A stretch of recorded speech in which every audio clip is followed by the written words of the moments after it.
Hello and welcome back to another video. Now this is mainly going to be Dreamcast related pickups. There is a very minor amount of Sega Mega Drive goodness.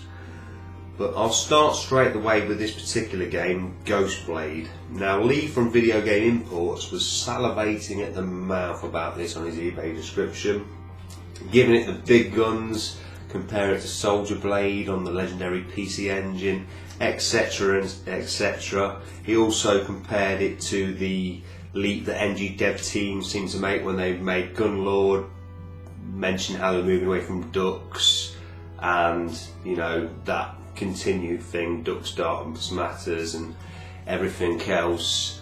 So I was pretty much sold on this because I thought he is a reliable source. He's been on record and said that he's not going to big up games that aren't really any good just to sell them. And since then, reviews have come out, opinions have come out about this game. See, my copy is still sealed, and that's because I reckon I've been misled into buying this. From what I've seen, from what I've heard, it's not worth my time. I'll be better off spending 30 quid on something else. So, hoping to send this back, get a refund, because I'm not interested. Not if it's ridiculously easy. What's the point? What's the point? There's just no point at all playing it. So I'm going to start with the Sega Mega Drive game, just in case you're holding out for that. Quite pleased to find this. The lady wanted £5 for it at a car boot sale. Said, would you take 4? She's one of these kind of, you know, market trader type people. The bloke said, will you take 4 quid for Pac-Man? The woman said, yeah, okay. So for 4 quid, I got a cartridge only copy of Rise Star, which is a fantastic Sega Mega Drive game. As far as I know, works perfectly fine in 60Hz. Maybe it's a little bit faster, but all the same, I've very much completed this. I think I'm like probably a level away. Unfortunately, I think there is a password feature. I've just been using a sort of a level select code to get back to where I was, but really quality game. Generally on eBay, I think you're looking about 30 quid for a box complete copy, about 15 on a cartridge, so just happy to get that. Definitely a really good platformer and quite a late release for the Mega Drive. I believe it's got something to do with Sonic Team, not fully familiar with the history, but definitely worth checking out if you've not played before. It's also on the Sega Mega Drive Ultimate Collection on the 360, so that's definitely a cheap way to check it out if you've not got a form of emulating it. So next up, and at the time when I bought this, I was umming and ahhing about the price. I think it cost me about 16 quid. And it's the DCX for the Dreamcast, which allows you to play import games on your PAL Dreamcast if you've not already got it chipped. And I thought, 16 quid, it's a lot of money. I could buy a Japanese Dreamcast and just swap the power supply around and it'll work perfectly with imports, because I probably should have mentioned this before going this way, but I decided to buy a few Dreamcast games and I got rid of all the CDRs, just going to have a few games that take my fancy and take it from there. No full setting or anything like that, just a nice varied selection. So anyway, bought this for 16 quid. Since then, it's been fetching easily double that on eBay. I've been massively surprised. I don't know why. I must have got really lucky when I got it for 16 quid. So the next game I picked up was the only NG Dev Team Dreamcast release I didn't have, which was Last Hope Pink Bullets, unless you're going to count Last Hope itself, which I probably won't be getting. But yeah, this is a lot more difficult, a lot less refined than other NG Dev Team games, but I still enjoy it. The soundtrack's still phenomenal. I don't regret buying it, just because I wanted to have all the NG Dev Team games on the Dreamcast, and yeah, I think it's worth picking up, but you wouldn't want to pay mega bucks for it. But it has got quite the challenge factor, if that's your bag. I've certainly not completed it. But I just love them NG Dev Team games. I love the music. I just love trying to complete them, using all my credits and then having to start all over again. So now we're on to Mega Dreamcast Mania. I've hit this big time in the last 3 months. There's probably, you've got to be careful with those PAL cases. I think I'll do them first. It's probably about 14 games here, something like that. So I've got a mixture of PAL and NTSC. I'm not fussed, as long as I play 60Hz, I'm happy enough. So the first one was Crazy Taxi. Got this brand new sealed. I think I paid £7. And that's the thing, still at the minute Dreamcast, it's still really cheap. And fond memories of Crazy Taxi. I think any time anybody ever showed me a Dreamcast, back in 99, 2000, they definitely had a copy of Crazy Taxi, and it was always a very interesting game and a quality conversion of the arcade machine. So well worth having, I think. Simple gameplay but highly enjoyable. Something that everyone can get into as well. We all know how taxi driving works. There's no barrier to entry particularly. So next up we've got Dead or Alive 2. I actually had this on the PlayStation 2 many a moon ago. Fantastic beat 'em up, a little bit different, probably the most similar to Tekken on the Sega platform. And the thing is, it's got a bit of a rock, paper, scissor type mentality when it comes to the moves, you know. Certain, you can counter moves and things like that, and it makes it interesting, but I think a lot of people are playing this for the jiggle, the bounce, but there's still a fantastic fighting game behind it all. Certainly some unlockable costumes and things like that, and I've always been a fan of Dead or Alive, to be honest, so happy enough to get that. I think, if we're going on price, I think that was about £8 delivered. All of this stuff has basically been funded from me moving other bits and bobs about. It's not cost me personally too much, just my time and effort, which, you know, is expensive on a good day. So next up we've got a bit of a different title here for me, Lodos Record of the Lodos War, or just Record of Lodos War. And this is based on an anime. It's a bit of an RPG, hack and slash Diablo type thing. I've not got into it too much, but I just want to get a nice variety of Dreamcast games. Not too much of the stuff I've had before, just things that, you know, took my interest. I spent a bit of time looking through, you know, best ofs and top 100 games and different review sites and things, and these are just titles I thought, yeah, I'm going to give them a go. So yeah, it's pretty interesting. It's got a story behind it. I've heard that fans of the anime could really get into this, but yeah, I'm quite pleased with that. I think it was about £12, but they're in spanking condition. All these games are in cracking condition. There's no real fault in them, to be fair. You're not messing about looking for new cases. I've had to babysit all of these sellers through the process, you know, making sure they're going to send it in a cold box with a bubble wrap. Everything else just seems to be the way you have to do things. So I think this is the first PAL Dreamcast game that I picked up. It is Gigawing. Contemplated buying this quite some time ago. Very mixed reviews on this game. I quite like it. It has got infinite continues. You can complete it in one sitting if you like, but with the people I play games with, in terms of two-player, you know, this is their kind of thing, because not everyone's amazing at shooters. So as long as you can keep continuing, you can stay in the game, you can keep enjoying it, and you can still have fun, and no one feels. I mean, especially this game, I believe your score carries on as well, so nobody really feels like they've lost up. I quite enjoy it. So it's a bit bullet hell, a bit crazy. The explosions fill the screen. You've probably played it. The sequel's slightly different, more of a 3D graphical style, but yeah, I don't mind this. I did pay, I think, about 16 quid for this, so you know, it wasn't a 50p charity shop fine, I'm afraid. But again, it's in lovely condition. All these games, I mean, Dreamcast owners, they're not even play the games. There's very few I've got that look like they've ever really had any serious abuse.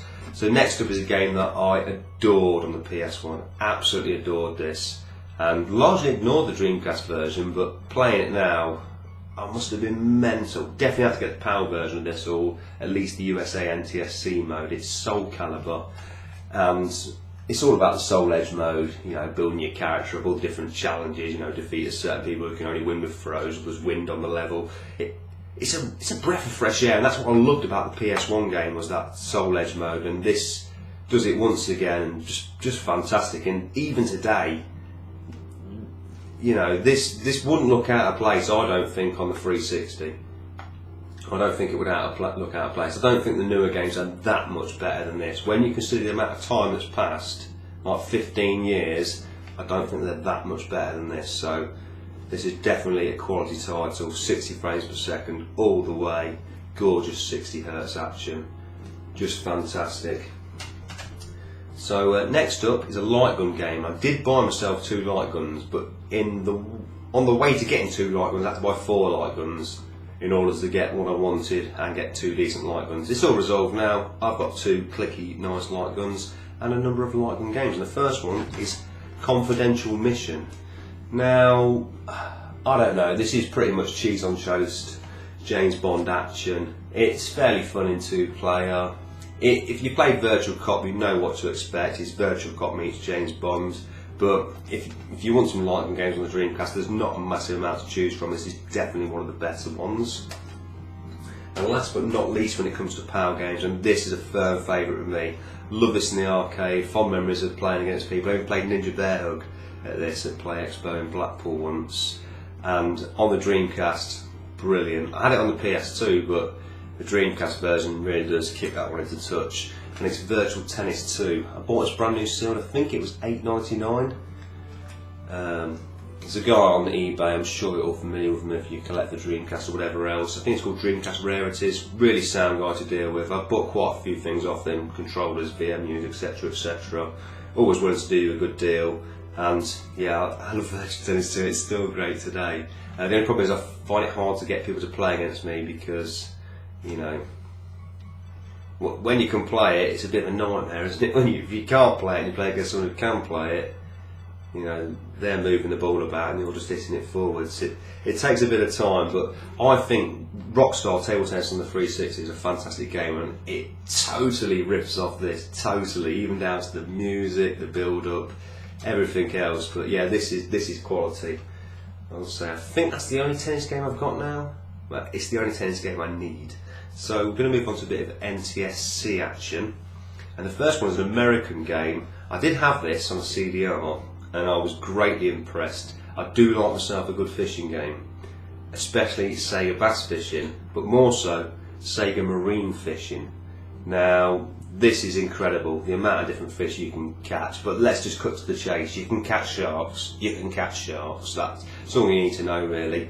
I think this was about 11 quid. I was expecting it to be used and it came sealed, so I believe there was a load of extra, there was some sort of competition play to win there. You could perhaps enter it if you please, but I'm not going to. But yeah, that is quality. That is probably one of my favourite games on the Dreamcast. Can't beat a bit of virtual fishing, can you, with a heating on and your warm jumper? It's a no-brainer. So next up, a Japanese game. The reason I got this one Japanese because I believe the PAL version only plays at 50 Hz, and it's Zombie Revenge. Now it's not the greatest of games, it's sort of like a 3D Streets of Rage. You can pick up guns and things like that. It's got a 2-player mode, but I like it. I've played it a bit and I find it quite enjoyable. I think this was £8 delivered, so can't really grumble. And obviously the beauty of the NTSC releases is you can just replace the CD cases, and I'm fortunate enough to have about 20 almost brand new CD cases downstairs, so good times for me. So next we have got another light gun game, and you can't really go about this if you go for the light guns, House of the Dead 2. I cannot believe how good this game is. It really does show Confidential Mission up, to be fair, because the amount of different routes and scenarios and things that happen, as well as the quality of the action, and of course the horrific voice acting that's so bad it's brilliant. Quality game, absolute quality. Can't beat a bit of House of the Dead 2. Surprisingly difficult, I find. Certainly nowhere near completed it, but thoroughly enjoyable experience, and definitely the best light gun game on the Dreamcast, maybe the best light gun game on any console. So next we've got a game that I sort of got in a bundle of 2 games, and I ended up really liking it, and it's Crazy Taxi 2. Now if you look at reviews, what other people say, they say it's very familiar to the first game, so it's almost like Crazy Taxi 1.5. I don't actually find that. I think the jump mechanic solves a lot of the problems that the original game had in terms of running into traffic. I also find that it seems a little bit smoother, the driving. To me, it's actually a better game, but I've not got such a strong nostalgic hold to the original that some people have. But yeah, I quite like this, but when I've got the PAL release and it only involves putting one disc in to play it, we all know which one I'm probably going to play. So next is the game that I wanted from this bundle really badly, and mainly for my affection for the original game. I was lucky enough to play this in an arcade this summer, and it surprised me because it was a really good game, and it was Sega Rally 2. Now, Dreamcast version is sort of renowned and often slated because this Japanese version, it runs at 60 frames per second, but it sometimes dips far below that, and the PAL and NTSC American releases are locked at 30 frames per second. Either way, I still think it's an enjoyable game. You can tell the frame rate drop, but when you've got the 10-year mode, you can really get in depth on this, unlike the original Sega Rally. I've enjoyed my time with it. I can appreciate it has got frame rate drops, but I don't think it deserves the reputation it's got. I think it is far better than that. I'd probably give it 7.58 out of 10 if I was going to have to put a score on it. But I still think it's worth owning. This is peanuts on the Dreamcast. Either way, whichever way you go, this is peanuts. NTSC, Japanese, European. If you spend more than £7, you've probably had a bad deal. So last but not least is an indie game. And I'm hard about this for a while. Again, it's got mixed reviews, but I'm a massive fan of Micro Machines, so anything of that ilk is kind of my cup of tea, I guess. So it's Rush Rally Racing, and I have to admit, this is pretty good. It is pretty good. I don't think I can get past the 5th or 6th race, but I'm looking forward to having a few people over. Now I've got enough joysticks and controllers to do it, and sticking some for a bit of 4-player action, because I reckon it's going to be a lot of fun. So, certainly a very polished title in my opinion. Soundtrack, fantastic. These indie developers, for me, the music, it's always good. So, yeah, that's it. So, that's it from me. A rather extended pickups video, but a lot to go through. And I'll leave you with that. Enjoy the rest of your Sunday evening. And hopefully I'll have some more videos soon. Goodbye for now.